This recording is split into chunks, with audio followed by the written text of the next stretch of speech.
तंजीम हर party इसमें भाग ले, क्योंकि सिर्फ ये MIM की लड़ाई नहीं है, ये हमारी लड़ाई, सबकी लड़ाई। क्योंकि ये जमीन जो वक्फ का इमामबाड़ा हो, कब्रिस्तान हो, ईदगाह हो, मस्जिद हो, खानकाहें, सबकी है। इसलिए सभी पॉलिटिकल पार्टी को आने का हम लोग दावत दिए। और आपने देखा किशनगंज में इसकी बेहतरीन शुरुआत हुई। रमजान के दिनों में भी आपने देखा जब all India Muslim personal law board और इमारत शरिया पटना में गर्दनी बाग में धरना दिया, तो सब अख्तर उल ईमान साहब ने कहा कि बिहार के जितने भी MIM के यूनिट हैं सभी जिम्मेदार आप आए, और पटना में एक कामयाब जलसा हुआ। सुप्रीम कोर्ट में भी आपने देखा कि बैरिस्टर असदुद्दीन ओवैसी साहब पिटिशनर है, और दूसरे और 73 पिटिशनर में भी बैरिस्टर असदुद्दीन ओवैसी साहब की तरफ से निजाम पाशा एडवोकेट और दूसरे हमारे एडवोकेट उसमें केस को लड़ रहे हैं। 5 तारीख को सुनवाई है ये लड़ाई। क्योंकि आप वक्त का 2, 3, 5 चीज ऐसा है कि जो एकदम जो नरेंद्र मोदी ऊपर से दिखाना चाहते हैं कि आप हमदर्द हैं, ये हमदर्दी की बात नहीं है। एकदम आप जबरदस्ती पहला आप बोल रहे हैं कि वक्फ बोर्ड को दिमाग में, दूसरे के दिमाग में वक्फ बोर्ड को, रेलवे और डिफेंस के बाद सबसे ज्यादा आप बोलते हैं कि वक्फ की जायदाद है। ऐसी बात नहीं है। कर्नाटका, आंध्र प्रदेश, तेलंगाना, उड़ीसा, ये जो राज्य है, तमिलनाडु, 5 स्टेट में 12.5 लाख एकड़ से ज्यादा हिंदू एंडोमेंट बोर्ड को जमीन है, और वक्फ बोर्ड को 10 लाख के अंदर है। उसमें 18% कब्रिस्तान है, उसमें 12% इमामबाड़ा है, उसमें 15% मस्जिद है। वक्फ की जो जमीन है, जरूर वक्फ की जमीन में वक्फ की जमीन में कहीं पर कमियां रही, इंक्रोचमेंट रहा, लेकिन मैं भाजपा के लोगों से या बीजेपी के NDA के लोगों से पूछता हूं कि 20 स्टेट में आपकी सरकार है, एक स्टेट बतला दीजिए जहां पर वक्फ की जायदाद को आपने हिफाजत किया हो या वहां का इंक्रोचमेंट आपने हटाया हो। एक भी एग्जाम्पल उनके पास नहीं है। आप तेलंगाना में बिहार पार्टी के हमारे फ्लोर लीडर अकबर ओवैसी साहब बार बार असेंबली में SIT गठन की बात किया, और SIT बनाया उन्होंने सरकार पर दबाव देकर। आपने बिहार में देखा कि अख्तर उल ईमान साहब ने बार बार कोशिश की, क्योंकि वक्फ बोर्ड जब वक्फ बोर्ड के अख्तर साहब मेंबर थे, तो अंजुमन इस्लामिया का जो एक्सटेंशन जो बना, जो अंजुमन, उसी दौरान उस नीतीश कुमार जब मुख्यमंत्री थे, तो ये वक्फ की जायदाद थी, और लग भीड़ कर लोगों ने उसको वक्फ का बनाया, और उसके बाद आज एक बिल्डिंग बनी है। यह हमारी जायदाद है, हमारे लोगों ने दिया है, कोई सरकारी तो जायदाद है नहीं।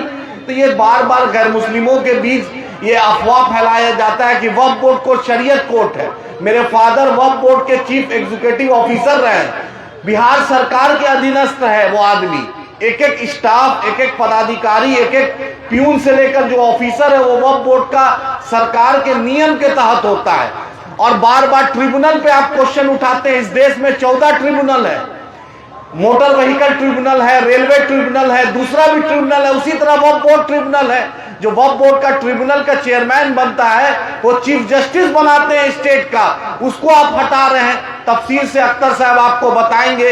ये लड़ाई आपकी, हमारी, और जो भी हिंदुस्तान में अमन पसंद हम लोग हैं, हम लोग चाहते हैं कि हम नहीं चाहते कि दूसरे गैर मुस्लिम भाई हो या सिख भाई हो या बुद्धिस्ट भाई हो, उनके हम इंडोमेंट बोर्ड में या उनका जो न्याय परिषद है उसमें हम लोग नहीं जाना चाहते हैं। जिसकी जो तंजीम है वो चलाए, और भारत का संविधान इस चीज की इजाजत देता है।